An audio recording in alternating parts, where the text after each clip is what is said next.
Hello there. I'd like to take the time to talk about the use of poisons as pesticides in an archival and museum setting. It is important to keep in mind that books and manuscript collections are largely untouched by this phenomenon, and that objects and artifacts bear the brunt of this practice. This isn't to say that there aren't contaminated books and manuscript collections, but it is a much more rare occurrence.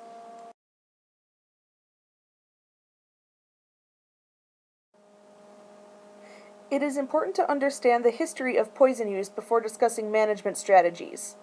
It can be difficult to pin down exactly when poisons began being employed in archives and museums, but there are some fairly solid guesses. Arsenic, one of the most widely used poisons, was discovered in 1250, but didn't see use as an agricultural pesticide until the late 1600s. Its agricultural use became widespread in America much later, right around the beginning of the Civil War, or 1860. Pesticides began to be regulated by the government in 1910, but it wasn't until 1972, with the passing of the Federal Environmental Pesticide Control Act, that companies were required to register their products for control and testing. It is reasonable to assume that somewhere in that long span of time, pesticides were used on museum and archival collections. The major fear of the collecting and academic world were the pests that would rip through a repository and destroy everything in their wake. Seen above is the larva and adult form of the carpet beetle and what they can do to a piece of cloth.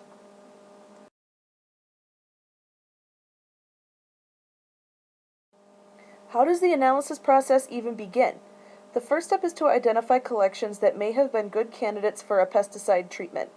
Fabric and other textiles are immediately suspect, as are other organic materials such as wood, animal hides, and feathers. Noting the date of accession is a critical step, as it can sometimes be the only indicator of what poisons, if any, were used. The next step is to search for other associated documentation. This would include treatment records included in either the catalog record, finding aid, or packed away with the object itself. In some rare but lucky cases, items have been explicitly labeled as poisonous. Some sources recommend looking in forgotten closets and dark corners for discarded products. Coming across the poison in question is definitely possible. Finally, the last step is to create a list of individuals and contact them regarding testing.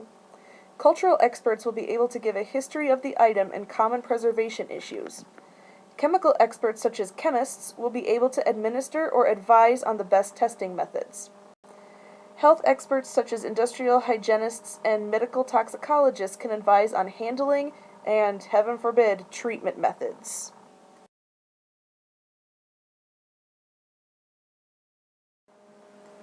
The actual testing is fairly anticlimactic. The most common method of determining if a poison is present on an object is known as a spot test. This is achieved through the use of chemically treated paper or cotton swabs. A small paper strip is placed on or swiped across an object. If the paper changes color, it indicates that the poison is present. The same idea is true for cotton swabs. A slightly dampened cotton swab is brushed across an object, then placed into a solution. Again, a color change will indicate if anything is present. However, it is important to remember that the color changes will only occur after a certain threshold has been reached. A negative result does not necessarily mean there isn't a poison, just that there isn't enough of it to trigger the positive result. A spot test only tests for one pesticide. It can be time-consuming and quite costly to run a full series of spot tests on one object, which is why narrowing down the possibilities as much as possible is recommended. After an object has been found to be contaminated, more in-depth testing can occur. This takes place in an actual chemistry lab and may require samples from the object to be taken or the partial destruction of the object. The tests are more rigorous and are often performed to determine the amount of poison that remains on the object and how toxic it still is. Some poisons can go dormant, others do not.